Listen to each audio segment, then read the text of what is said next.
participants that you have 20 minutes each. I would like you very much to take the time so that we can have open questions and a debate at the end with the audience. Okay? Thank you all.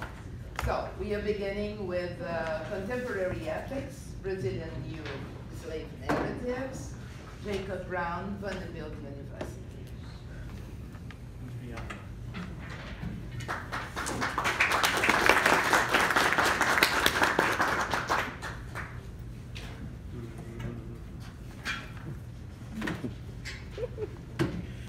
It is a pleasure to be delivering, as Earl Fitz would say, the kickoff, or one like that, at this symposium.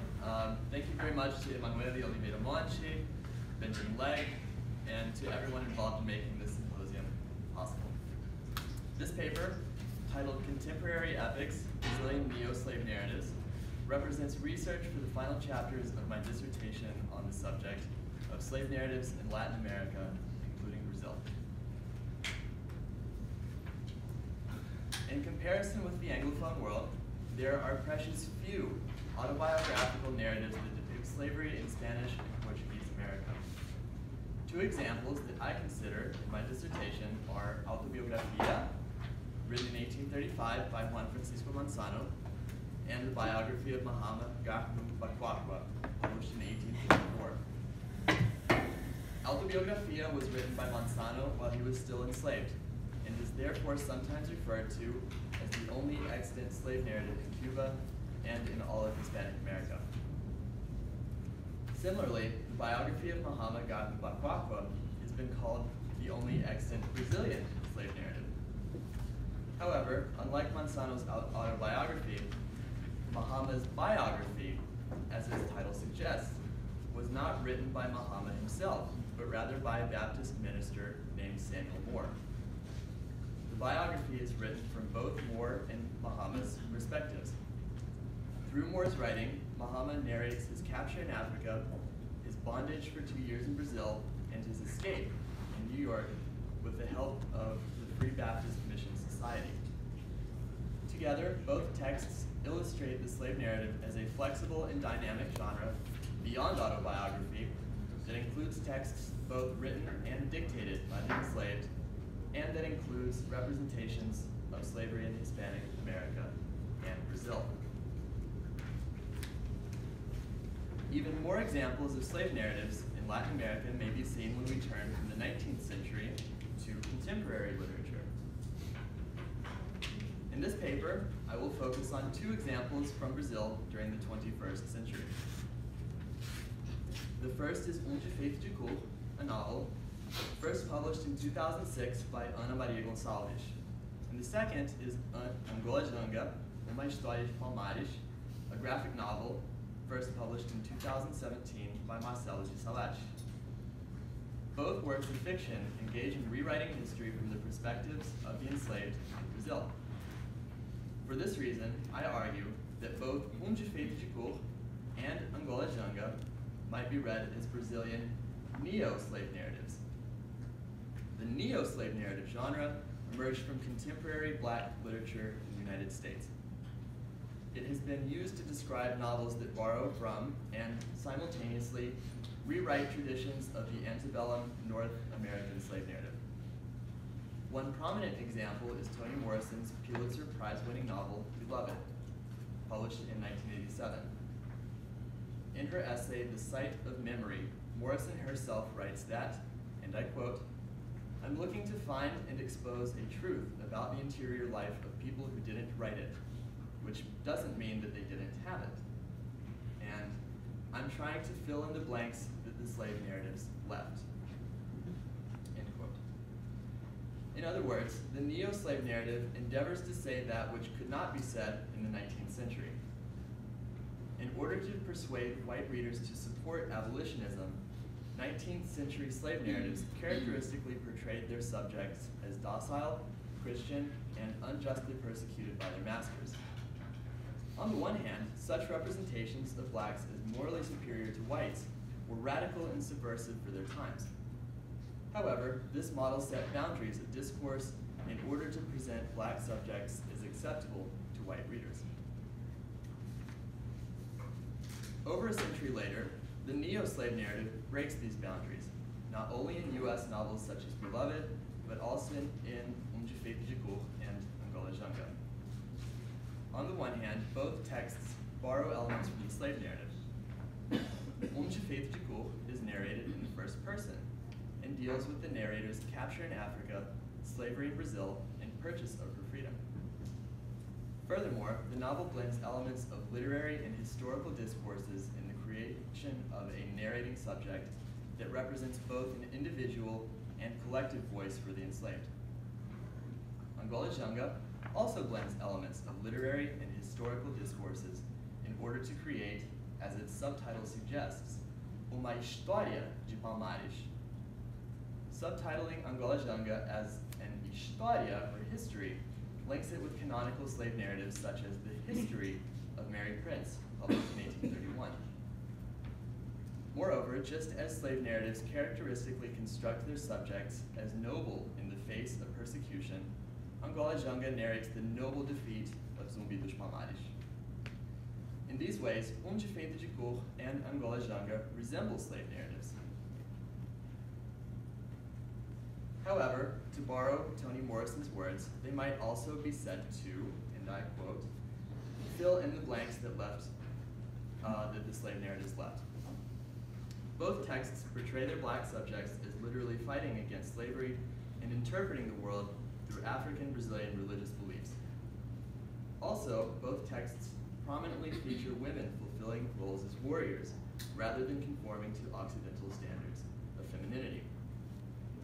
Finally, both texts, to again borrow Morrison's words, quote, find and expose a truth about the interior life of people who didn't write it, end quote.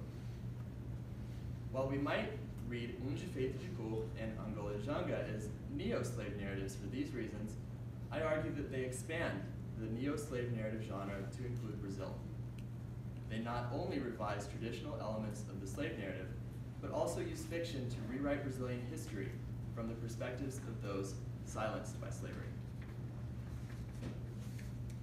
The first text that I will analyze is De Feito de Cor by Ana Maria Gonçalves. The entire novel, all 947 pages of it, is told by a single narrator named Kahinji.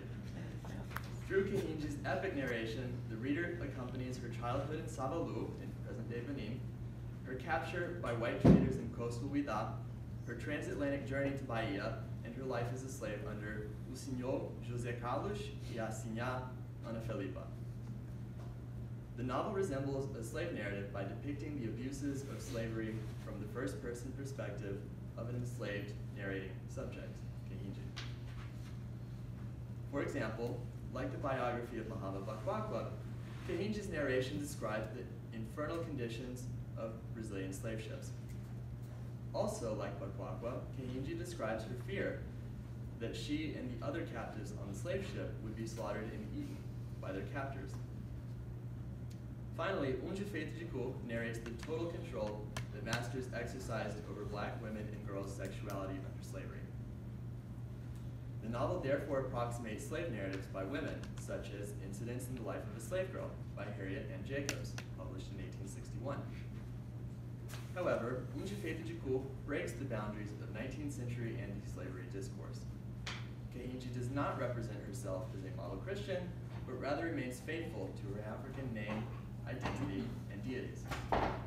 She also narrates her sexual desires, her participation in the Malay slave revolt, and her inner conflict over whether or not she had done the right thing by purchasing her freedom. To again borrow words from Toni Morrison, De Feito de Cor looks to find and expose a truth about the interior life of people who didn't write it, and thereby fills in the blanks that the slave narratives left. However, De Feito de Cor not only revises the slave narrative literary genre, but also revises Brazilian history. Kahinji's narration represents a historical, fictional, untold story of Luisa Mahin, the estranged mother of anti-monarchist and abolitionist poet-lawyer Luis Gama. Luisa is briefly described in Gama's letter to Lúcio de Mendonça. Gama writes, and I translate, I'm the natural son of a black woman, a free African from Mina Coast, Angola nationality, of the name Louisa Mahin, a pagan who steadfastly refused baptism and Christian doctrine. My mother was short in stature, thin, pretty, very dark, and without luster, had teeth as white as snow, was very haughty, bad-tempered, insufferable, and vengeful. She was engaged in commerce, she was a merchant, very hardworking, and more than once in Bahia, she was arrested on suspicion in being involved in slave insurrection plots, which had no effect, end quote. De Feito de Cor bases its plot and characters, especially Kahinji, on Gama's letter. Toward the middle of Kahinji's narration, she reveals that her implied reader is none other than Omotonji, the name that she gives Luis Gama in the novel. The underlying motive of her narration, therefore, is not to appeal to white benefactors like many 19th century slave narratives, but rather to tell her own story to her son, to explain how they had become separated, and to show that she had never stopped seeking him. In these ways, De Feito de Cor enriches the figure of Louisa Mahin with a personal depth not found in Gama's short letter. In the novel's prologue, Ana Maria Gonçalves writes that De Feito de Cor is in fact a transcription of manuscripts that she had found in Bahia. However, the prologue is part of the novel's metafiction. In rewriting Louisa Mahin as Kahinji, Gonçalves reimagines the life of the elusive historical figure, as told in her own imagined words. Kahinji's narration gives a voice to not only Louisa Mahin, but also the millions of African women that were enslaved in Brazil. The second and final text that I will analyze today is Angola Janga by Marcelo Salacci. Angola Janga is a very different text from De Feito de Cor in many ways. First, it is a graphic novel, thereby depicting slavery with not only words, but also pictures. Furthermore, Angola Janga is not narrated in the first person like De Feito de Cor. Indeed, it is not narrated at all. Rather, the omniscient gaze captures the words and actions of multiple characters, like the camera in a film. While Zumbi is one of the graphic novel's most important characters, Angola Janga's main character might be better described as Angola Janga itself, this phrase meaning Little Angola, and referring to the Quilombo dos Palmares. Despite these important differences in form, Angola Janga approximates the slave narrative through some aspects of its content. Even though it is not narrated by an enslaved subject, it nevertheless assigns protagonism to the enslaved. Slavery is represented not as a means to give captives a Christian education, but rather as a means to generate profit. Those who attempt to resist are severely punished, and others are punished for no reason at all. Angola Janga thereby gives moral high ground to the captives and justifies their flight to freedom. Their Christian masters, on the other hand, are portrayed as savages. These elements are as fundamental to Angola Janga as they are to slave narratives. For example, the biography of Mahama Bakwakwa. Finally, Zumbi dos Palmares is depicted as dying a martyr's death.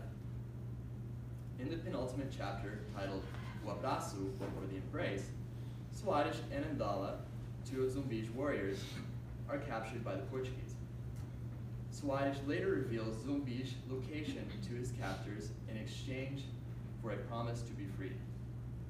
He finds Zumbi and embraces him with his captors in attendance. Soares' betrayal of Zumbi with an embrace gestures toward Judas's betrayal of Jesus Christ with a kiss in the Bible. Anti-slavery narratives before abolition tend to portray black subjects as Christ-like figures in the face of persecution. Prominent examples of this include not only North American novels like Uncle Tom's Cabin, but also Latin American texts like Maria Firmina Luche's novel Úrsula, published in 1859, and Juan Francisco Manzano's Autobiografia. The strategy of these anti-slavery narratives was to elicit sympathy from target white readers. Zumbi's martyrdom illustrates continuity between the slave narrative and Angola Janga. However, the graphic novel is not restrained by the discursive limitations of the pre-abolition slave narrative, and it does not end with the defeat of Zumbi dos Palmares. After Zumbi is killed, Soares sacrifices himself to help Andala escape. In the last panel of the penultimate chapter, Soares says that he hears drums playing in the distance, suggesting that the Quilombo dos Palmares survived beyond its leader's death. The final chapter opens with an epigraph written by Domingos Jorge Velho, the bandeirante who led Pernambuco's campaign to destroy the Quilombo dos Palmares. Domingos writes that he fears that Zumbi's death did not put an end to the Mocambos. Indeed, in the following these following panels illustrate a connection between Palmares and the present. The first panel of the last chapter, seen here, features a wide shot of Latin America that zooms into a Brazilian metropolis. The style of the buildings and the pichação on them suggest that the scene is set during the present day. The shot concludes with a close-up of Dada, a young member of the conquered Quilombo. As my colleague Karen de Mello has argued, Dada is a gesture to Dandara, another legendary figure of the Quilombo dos Palmares. The dream sequence here ends to find Dada back in slavery. However, at the end of the last chapter, Dada is freed by Andala, and other surviving Mocambos, suggesting that black resistance to Occidental hegemony in Brazil continued beyond Palmares and lives on to today. In conclusion, Feito de Cu and Angola Janga expand the slave narrative to include contemporary Brazilian literature. This is significant because of the approximately 12 million Africans brought to the Americas, approximately 5 million were brought to Brazil. However, from among these millions, few wrote down their experiences. There are, as seen here, exceptional documents that have survived the passage of time, such as Esperança Garcia's letter to the provincial governor of Piauí, written in 1770, and 19th century writings in Arabic, written by enslaved African Malays, or Muslims. Even Luis Gama's letter to Lucia de Mendonça, which I mentioned earlier, might be added to this list. It relates that when he was 10 years old, Luis Gama was sold into slavery by his father. And as an aside, this is a crucial plot point in Feito de Cu. In any case, these scattered documents and others like them are invaluable to the history of slavery in Brazil. They reveal rare glimpses into the lives of the enslaved in their own words. However, precisely due to their scarcity, they also reveal the vast silence of the enslaved on their condition in writing. Perhaps one of the reasons that Feito de Cu and Angola Janga are so long, ambitious, and epic in scope is that they attempt to make up for the vastness of that silence. They therefore fill in the blanks left by the slave narrative, in not only one way, but in at least two.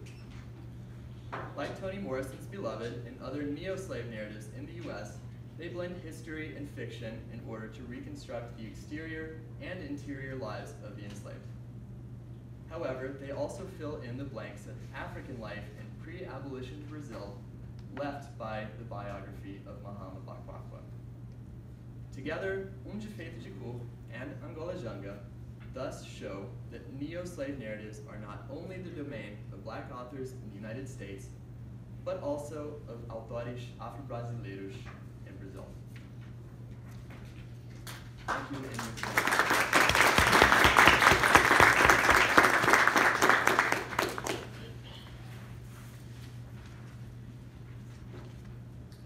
Thank you, Jacob Brown. And now we have continuous struggles for dignity in light of the